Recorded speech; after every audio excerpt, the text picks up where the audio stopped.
everyone, I'm back. I made this many years ago, right? Let me show you.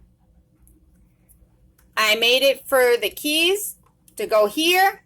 I made it for the dog leashes. I made it for my purse, hooks, everything right there. This is what you do with any type of a bag that you have that you like the print and everything like that.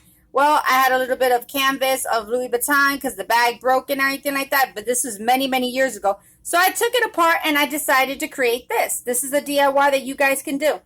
Take some paint this little box thing that I have here. This used to be an open jewelry case like that, the one that hangs on the wall. So it fell apart. So I fixed it. I just had some paint like a long time ago. It needs a little updating. I'm going to fix it and then I'll show you what it looks like. But this is what you guys can do as a DIY. Whoever loves Gucci, Louis Vuitton, YSL, Dior, Versace, whatever you guys like, whatever you guys want to do. This is a DIY for you.